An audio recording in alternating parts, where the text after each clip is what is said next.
Halo sahabat-sahabat dimanapun Anda berada, jumpa lagi bersama Jalur Global Channel.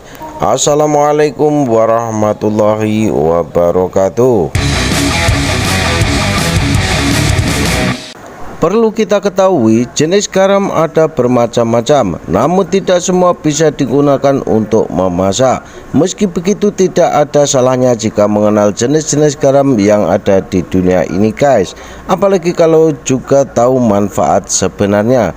Dengan mengetahui jenis garam dan kegunaannya, kamu bisa tidak keliru memilih garam untuk digunakan masak atau aktivitas lain. Berikut ini akan saya paparkan beberapa jenis-jenis garam lengkap dengan manfaatnya. Tapi sebelum masuk ke pembahasan, jangan lupa dukung terus channel ini agar dapat berkembang dan memberikan manfaat coba pengetahuan kita semua. Dengan cara tekan tombol subscribe, like, juga share. Terima kasih, selamat menonton.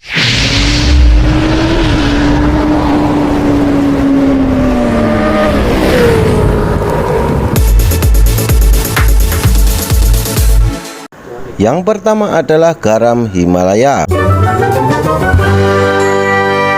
Garam Himalaya adalah garam berwarna merah muda yang berasal dari tambang garam Khewera pegunungan Himalaya, Pakistan. Garam ini mengandung zat besi yang cukup kecil jumlahnya sehingga membuat berwarna merah muda. Garam ini merupakan salah satu garam yang cukup populer karena disebut lebih sehat daripada garam dapur lainnya. Di dalam terdapat kandungan mineral alami yang cukup kaya seperti kalsium, kalium, dan magnesium. Selain dapat menyedapkan masakan, garam Himalaya juga memiliki manfaat kesehatan guys. Salah satunya yaitu mengontrol gula darah.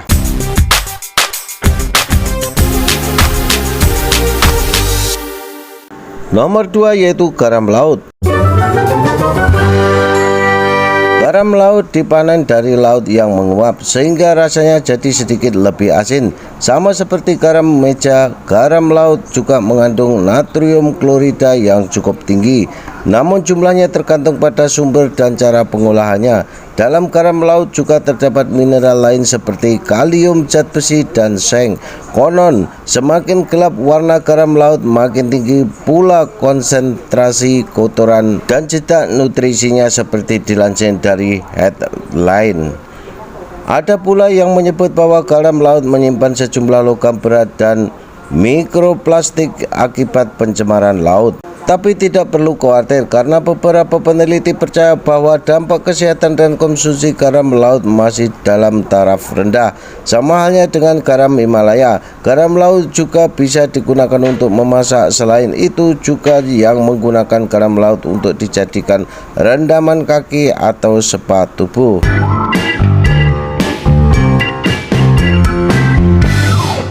Nomor 3 yaitu garam meja. Garam meja kerap disebut sebagai garam beriodium. Butiran garam meja sangatlah halus dan mengandung kalium, iodida, serta zat anti penggumpalan. Zat inilah yang dapat mengeluarkan rasa logam saat garam digunakan dalam jumlah banyak. Oleh karenanya, disarankan menggunakan garam meja dalam jumlah cukup, terutama jika memasak resep gurih. Garam meja lebih cocok digunakan untuk memanggang atau marinasi daging, sebab hidangan tersebut umumnya hanya membutuhkan sedikit garam.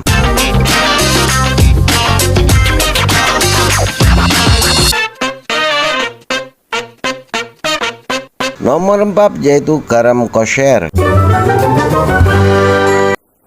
Garam kosher ini dapat digunakan untuk menyedapkan masakan layaknya garam biasa. Namun garam kosher tidak memiliki zat anti penggumpalan dan tambahan yodium. Perbedaan paling mencolok dari garam kosher dan garam dapur biasa ialah pada struktur serpihannya. Garam kosher memiliki tekstur dan kristal yang agak lebih besar. Rasanya pun sedikit berbeda daripada garam dapur biasa. Gunakanlah garam kosher dalam takaran yang cukup supaya makan tidak keasinan. Nomor 5 yaitu garam Celtic. Garam Celtic merupakan salah satu jenis garam laut yang populer di Prancis. Umumnya garam ini berwarna keabuan dan mengandung sedikit air yang membuatnya cukup lembab. Jika dibandingkan dengan garam meja atau garam biasa, garam Celtic lebih rendah natriumnya. Maka gunakanlah garam Celtic untuk drizzling pada sayuran atau daging panggang. Biasa juga digunakan untuk drizzling atau tap. Selanjutnya nomor 6 yaitu garam fleur de sel. Fleur de sel atau biasa disebut sebagai kaviar garam merupakan salah satu jenis garam yang harganya cukup mahal. Garam ini hanya diproduksi di pantai Brittany, Prancis selama bulan Mei hingga September. Dalam laman Food Republic juga disebutkan bahwa garam fleur de sel hanya diekstraksi pada hari yang cerah sehingga kristalnya pun jadi lebih tipis dan cenderung kering. Garam fleur de sel sangat cocok digunakan sebagai drizzling makanan gurih dan manis. Rasanya tidak terlalu asin dan cantik warnanya, yakni abu-abu kebiruan.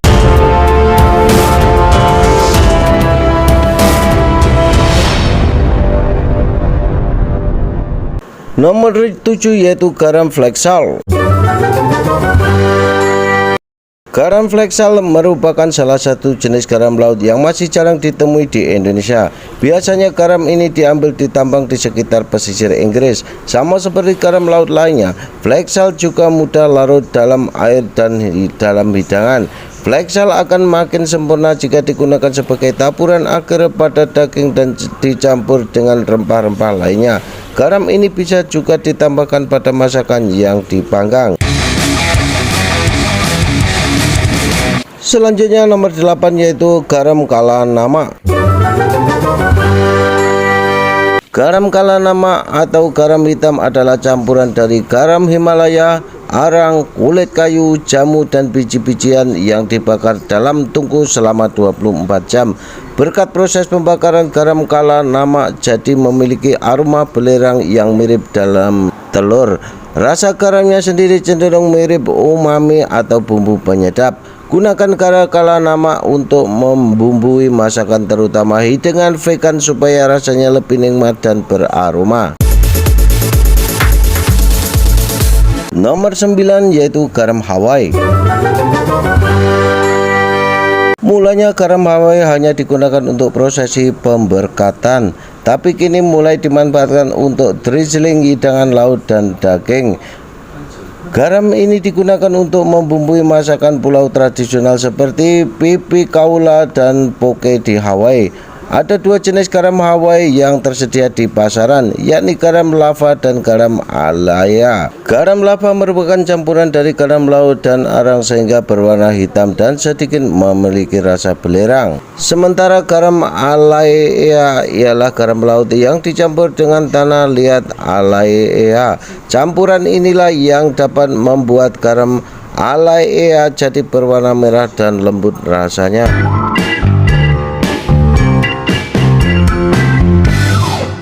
Nomor 10 yaitu garam Ciprus hitam lava. Dari segi tampilan garam ini mirip dengan garam kalanama, tapi sebetulnya asal dan rasanya berbeda. Garam Ciprus berasal dari laut Mediterania yang dicampur dengan arang aktif sehingga berwarna hitam gelap. Biasanya garam ini digunakan untuk taburan agar hidangan karena rasanya yang cukup ringan atau tidak terlalu asin. Nomor 11 yaitu garam truffle. Garam truffle merupakan campuran garam laut dan jamur Ascomycetes. Campuran ini yang membuat garam truffle jadi memiliki serbuk hitam. Umumnya garam truffle digunakan untuk membumbui dan menyedapkan makanan baik tumisan maupun hidangan berkuah atau panggang. Jenis garam ini memiliki kandungan protein yang cukup tinggi sehingga dapat dimanfaatkan untuk menjaga sistem kekebalan tubuh.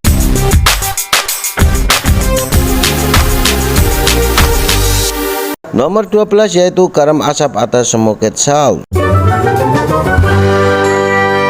Smoked salt merupakan salah satu jenis dari varian garam laut. Dalam laman Country Living, Disebutkan bahwa smoke salt ialah garam laut yang dipanggang di atas api selama 2 minggu dengan menggunakan batang kayu.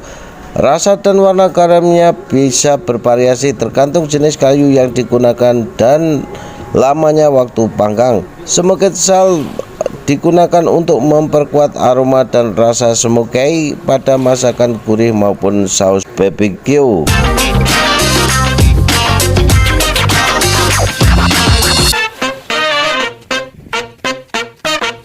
Nomor 13 yaitu garam pengawet atau curing salt. Jika biasanya garam digunakan untuk membuat masakan, curing salt justru tidak begitu. Sesuai dengan namanya, garam ini merupakan pengawet alami yang digunakan untuk mengawetkan daging unggas atau hewan laut. Bentuk berupa butiran kasar dan berwarna merah muda.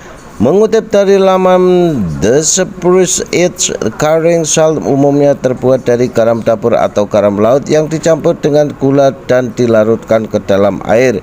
Hal ini bertujuan untuk menghasilkan cairan yang bisa digunakan sebagai rendaman. Nomor 14 yaitu garam tepung.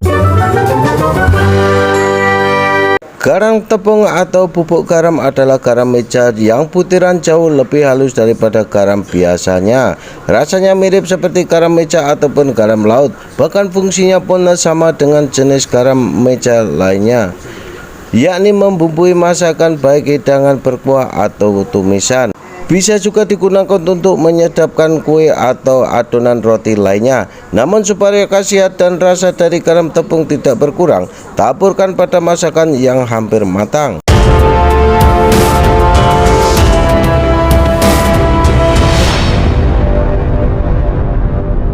Oke para pemirsa, demikianlah sedikit informasi tentang beberapa jenis garam yang ada di dunia ini beserta fungsi-fungsinya.